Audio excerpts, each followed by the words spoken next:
Hello. Today I'm gonna narrate the book summary of Steve Jobs by Walter Isaacson. It's a leadership stories book.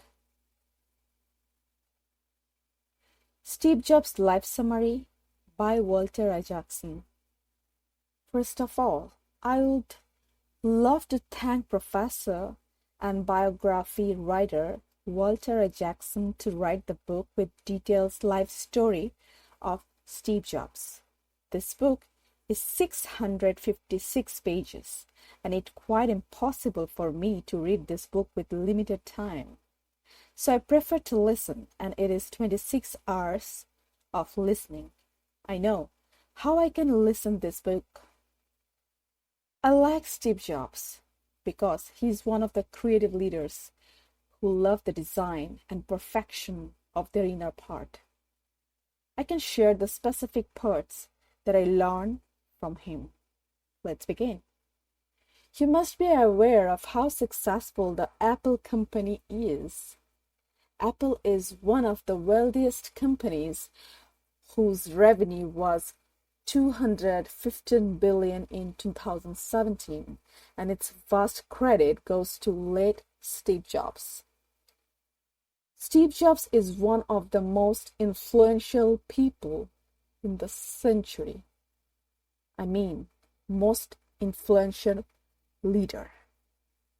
Today, I will share 3 valuable lessons from his biography.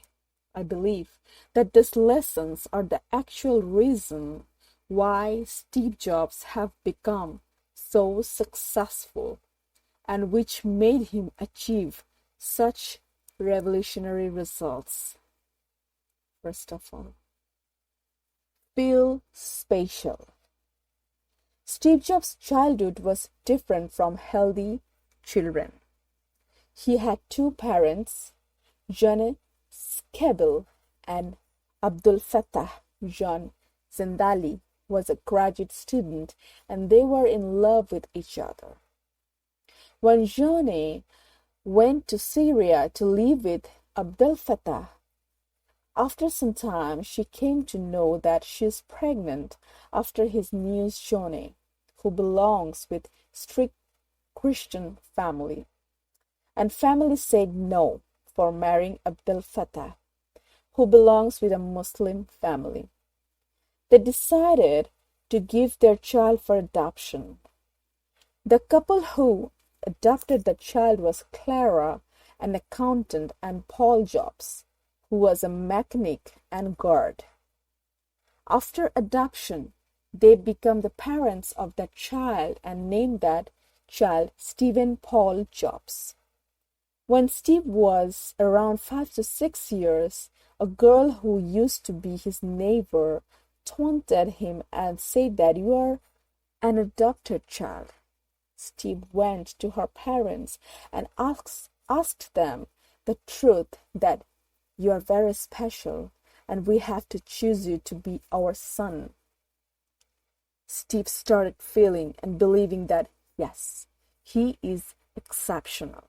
While listening to his biography, I noticed so many incidents where Steve thinks that he is unique, and that is the reason he achieved great things in his life. Many people in this world feel healthy so that they do ordinary things in life, but feeling special is sometimes works to achieve, great things. Number 2, priorities of outside and also inside. As a mechanic, Steve's father used to spend a lot of time in his garage while creating things. He used to make whatever he wants to make, such as cabinets, fans, cars, etc. Steve used to spend most of his time with his father inside the garage. His father has created a workbench for Steve, where he can create what he likes.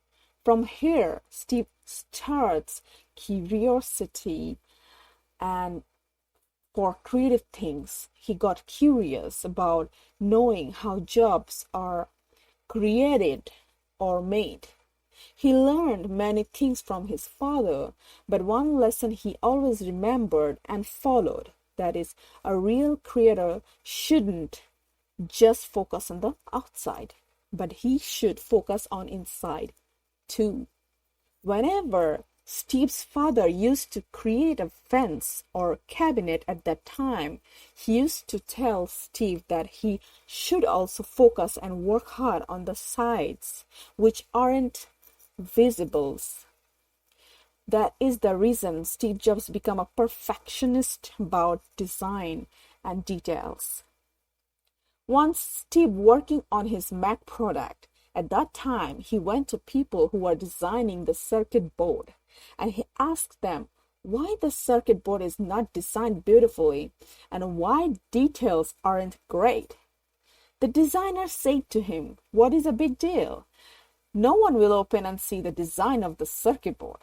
Then Steve replied, "We must work that part which is not visible. So we should make our product by all means from the inside and outside great." That's why Apple products become so beautiful and attractive, and the world went crazy for Apple products. Number 3, he can see the future.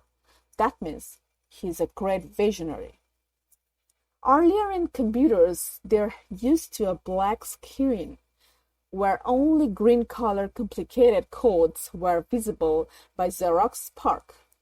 This company became so successful in creating photocopy machines that even today people say Xerox instead of photocopy. The same company research team has created a first personal computer. That computer has a graphical user interface in it. It has a mouse, icons, windows, removable storage. That computer has various future industrial ideas. When Steve Jobs come to know about such invention in that time, he gave an offer to Xerox that buys Apple 100,000 shares in just 1 million if they agree to show them their new inventions. Steve is very intelligent. Steve saw a future full of computers and everyone is using it. When he saw Xerox Park invent so many technological things, he was so happy because he again saw the future with machines filled with all these technologies. Even Xerox didn't realize the potential of their inventions. Then Xerox accepted the offer. This was the revolutionary decision for Apple. Apple uses this technology to the best way to improve its product and dominates the entire market, which Xerox tried, but they failed. Above all things, Steve Jobs had a great visionary leader, and his creative vision challenged his employees and drove them to act with concept as well. He was always thinking of the future and still had a clear idea of what he wanted to move towards. This vision helped Steve Jobs pull his team together and helped them work towards a common goal whenever he had a new idea for the future of Apple. I love this book. If I can rate this book 10 out of 20, I will give the 20. It's perfect to know about perfection. Thank you so much.